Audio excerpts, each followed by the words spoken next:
बिस्मिल्लाहिर्रहमानिर्रहीम, अस्सलाम वालेकुम। मैं हुमारी अली और आप देख रहे हैं मेरा यूट्यूब चैनल। उम्मीद करती हूँ कि अपनी फैमिली के साथ खुशखुरम ज़िंदगी गुजारोगे इंशाल्लाह ताला। दुआ ज़ारा ने अपने वालिदैन के साथ जाने से साफ इनकार कर दिया। दूसरी जानिब वालिदैन मुसलसल इसरार कर रहे हैं कि दुआ की उम्र जो है वो 18 साल नहीं, वो अपने फैसले खुद नहीं कर सकती, वो अपनी मर्जी से नहीं रह सकती। लेकिन दुआ ज़ारा ने अदालत के सामने और अदालत की जानिब से ये फैसला आ चुका है, वो कह चुकी है कि वो अपने शोहर ज़हीर अहमद के साथ ही रहेगी। उसने ये फैसला कर लिया है। अब दुआ ज़ारा के वालिदैन के पास क्या क्या ऑप्शंस हैं और इस पर कानून क्या कहता है, इस हवाले से आज की वीडियो में मैं बात करने जा रही हूं बैरिस्टर वकास अबरेज खान से, जो किसी भी तारुफ के मोहताज नहीं। अस्सलाम वालेकुम, उम्मीद करती हूँ वकास आप ठीक होंगे। वकास, आपने दुआ का सारा केस देखा है। पहले वालिद की जानिब से कहा गया कि दुआ की जो उम्र है वो 14 साल है, जबकि निकाह खान ने निकाह नामे पर 18 साल उम्र लिखी। पाकिस्तान में ऐसी शादियों के हवाले से क्या क्या कवानीन मौजूद हैं? अगर बच्ची की उम्र 18 साल से कम हो तो क्या लीगली शादी हो सकती है? देखिए मारिया, जहाँ तक पाकिस्तान के अंदर जो चाइल्ड मैरिजेस की बात है, तो इस हवाले से जो 1929 का एक कानून है, प्री पार्टीशन लॉ है, जो अभी तक भी चलता आ रहा है, और 2013 के अंदर फिर सिंध ने अपना कानून बना लिया, पंजाब ने अपना कानून बना लिया। और इन तमाम कवानीन को सामने रखें। Specially I would like to talk about the laws which are prevailing in Sindh. जो 2013 का एक्ट है, मैरिज रिस्ट्रेन एक्ट जो है 2013 में प्रोविंशियल असम्बली ने बनाया, उसके मुताबिक अगर कोई भी बच्ची जो बालिग ना हो और कोई भी बच्चा जो बालिग ना हो, वो लीगल एक दूसरे के साथ मैरिज नहीं कर सकते, शादी नहीं कर सकते। अब जो बलूगत की एजिस को डिफ़ाइन किया गया लड़के और लड़की के, इसके अंदर लड़की की उम्र अगर 18 साल से कम हो और लड़के की उम्र भी 18 साल से कम हो तो वो लीगल एक दूसरे से शादी नहीं कर सकते। लड़के की उम्र अगर 18 साल से ज़ायद हो, लड़की की उम्र 18 साल से कम हो, तो लड़का अगर ये जानते हुए भी कि लड़की नाबालिग है उससे शादी करेगा, तो उसके लिए जो सज़ा डिफ़ाइन की गई है वो 6 महीने सज़ा है और फ़ाइन भी रखा गया है। अगर कोई भी ऐसा शख्स जो कि उस बच्चे और बच्ची का निकाह पढ़ाए और वो इस चीज़ को भांपता हो, जानता हो, इस चीज़ का इदराक रखता हो कि बच्ची जो है वो अंडर एज है, वो बालिग नहीं है, और कानून के मुताबिक जो है उसकी एज 18 साल नहीं है, उसका बेफाम देखने के बाद या कोई भी ऐसा डॉक्यूमेंट या बर्थ सर्टिफिकेट जिससे उसकी एज डिटर्मन हो सके, और वो अगर ये समझता है कि ये बच्ची 18 साल से कम उम्र है और अगर वो निकाह पढ़ा दे उनका, तो वो जो है he is going to violate the laws of the country. तो वो कानून को पमाल कर रहा है। और उसके लिए भी जो सज़ा डिटर्मन की गई है हमारे कानून के अंदर 2013 का है, उसके अंदर 6 महीने सज़ा रखी गई उस निकाह के लिए, और साथ में 50,000 तक फ़ाइन भी इम्पोज किया जा सकता है। तो मैं ये समझता हूँ कि हमारी सोसाइटी के अंदर कवानीन का इदराक रखना बड़ा ज़रूरी है।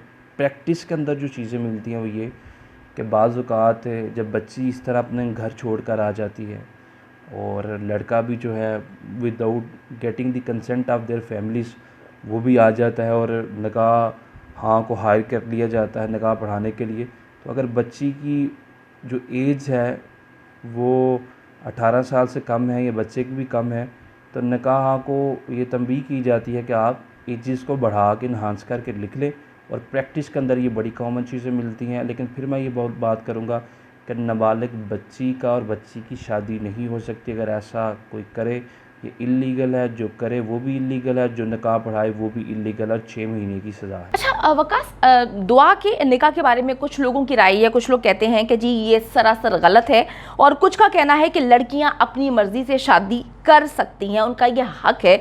आपकी क्या राय है इस हवाले से? अच्छा हमारी सोसाइटी के अंदर 2 स्कूल ऑफ थॉट मिलते हैं। एक स्कूल ऑफ थॉट ये कहता है कि ये मुकम्मल तौर पे गलत किया गया बच्ची की तरफ से, और मेरे ख्याल में ये ओवरवेलमिंग मेजॉरिटी है पाकिस्तान की जो कि फैमिलीज़ रखती हैं, जो बहन बेटियों वाले हैं, वो ये समझते हैं कि इंतहाई गलत इम्पेक्ट है हमारी सोसाइटी के अंदर कि बच्चियां जो हैं वो इस तरह अपना घर छोड़ के अपने माँ बाप की पगड़ियों के शिमलों को दागदार करके किसी शख्स के साथ भाग जाएं और फिर जाके शादी करें, फिर निकाहनामा भेजें। ये वालिदैन के लिए बहुत बड़ा एक काला धब्बा कंसीडर किया जाता है हमारी सोसाइटी के अंदर। लेकिन कुछ लोग इस डिबेट को इस रुख पे भी लेके जा रहे हैं कि ये बच्ची का हक है कि वो अपनी मर्ज़ी से शादी करे। मैं ये समझता हूँ कि हमारा जो इस्लामिक लॉ है, कुरानिक विज़डम है, जो हमारा इस्लामिक प्रिवेलिंग लॉ है, उसके अंदर भी तब तक किसी बच्चे और बच्ची की शादी जो है वो वैलिड कंसीडर नहीं की जा सकती जब एक तरफ से ऑफ़र और दूसरी तरफ से एक्सेप्टेंस ना हो। मतलब एक तरफ से इजाब, दूसरी तरफ से कबूल, और वो जो इजाब और कबूल का प्रोसेस है that must be with the free consent, वो आज़ाद मर्ज़ी के साथ ही होना चाहिए। उसमें कोई दबाव ना हो, कोई प्रेशर ना हो, अनड्यू इन्फ्लुएंस ना हो। और ये अल्टीमेटली बच्ची का भी हक़ है कि वो अपनी आज़ाद मर्ज़ी का इजहार करे। लेकिन ये जो तरीक़ा ऑप्ट किया गया इस सारे सिनारियो के अंदर, मेरे ख्याल में इसको किसी भी स्कूल ऑफ थॉट के लिए जस्टिफाई करना इंतहाई मुश्किल है।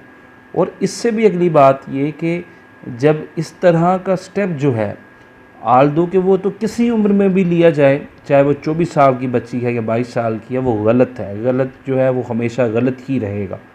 लेकिन अगर कोई बच्ची 16 साल से कम उम्र है या 18 साल से कम उम्र है, तो अगर उसके पार्ट पे इस तरह का एक्ट लिया जाता है तो हमारे कानून के अंदर उसकी सज़ाएँ भी डिटरमिन कर दी गई और बच्चे की भी सज़ाएँ डिटरमिन कर दी गई कि अगर आप बलूगत तक नहीं पहुँचे और आप एक दूसरे से शादी करने जा रहे हैं, मुल्क का कानून पामाल करने जा रहे हैं, उसको वायलेट करने जा रहे हैं, तो उनके लिए जो सज़ा है हमारे लॉ के अंदर रख दी गई। 6 महीने की सज़ा भी रखी गई, फ़ाइन भी रखा गया। तो ये हमारी कानूनी तौर पे इम्पेडिमेंट्स तो हैं और at the same time legal constraints हैं, और जो भी वायलेट करेगा उसके लिए सज़ाएँ भी डिटरमिन कर दी गई। वकास, इस सारे केस में पहले दिन से आज तक पुलिस का रोल आप किस तरह से देख रहे हैं?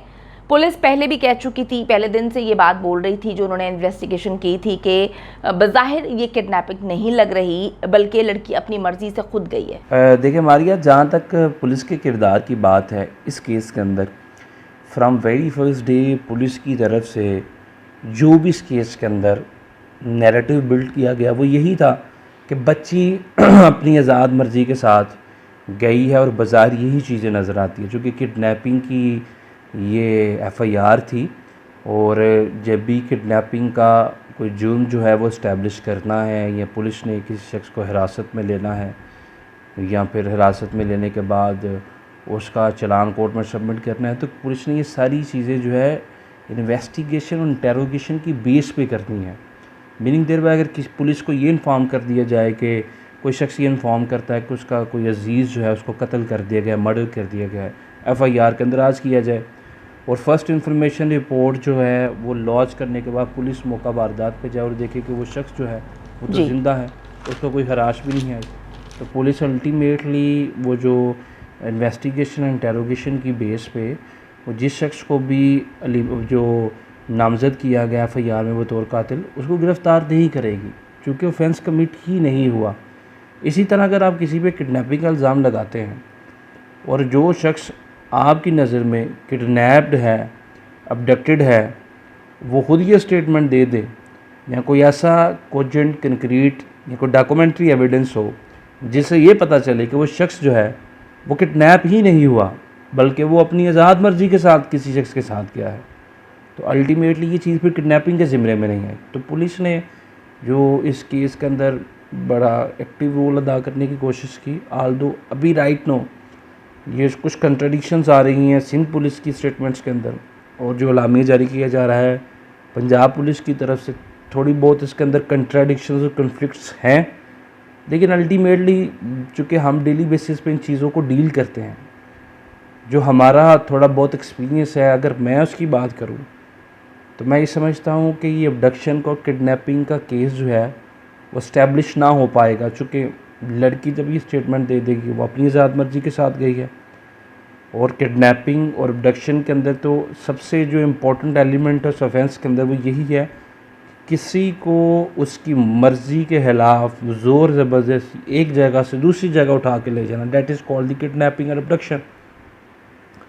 तो मेरे ख्याल में ये जो है पुलिस ने बड़ा अच्छा किरदार अदा किया और पहले सारी चीज़ों को भांप लिया, इन्वेस्टिगेट किया, इंटेरोगेट किया और एक अच्छा किरदार अदा किया गया पुलिस की तरफ से। बहुत शुक्रिया बैरिस्टर वकास अब्रेज खान हमारे साथ मौजूद थे और अपनी कीमती राय से हम लोग को आगाह कर रहे थे। अदालत ने जी फैसला सुना दिया। इस वक्त दुआ ज़हरा को अपने शोहर ज़हीर अहमद के साथ जाने की इजाज़त दे दी है। अदालत का हुक्म है कि दुआ को किसी सूरत जो है वो दारुल अमान ना भेजा जाए।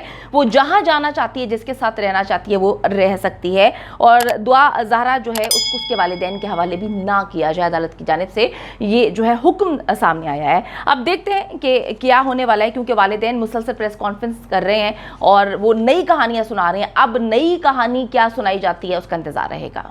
उम्मीद करती हूँ कि वीडियो पसंद आई है। कमेंट सेक्शन में जाके जल्दी से अपनी राय का इजहार करें, वीडियो को ज्यादा से ज्यादा शेयर करें, मेरे चैनल को सब्सक्राइब करें। और पाकिस्तान एक खूबसूरत मुल्क है, उस खूबसूरत मुल्क के हवाले से मैंने एक चैनल बनाया है, उसको पिन कर दिया है, लिव लाइक मारिया। जल्दी से जाके उसको भी सब्सक्राइब कर लें।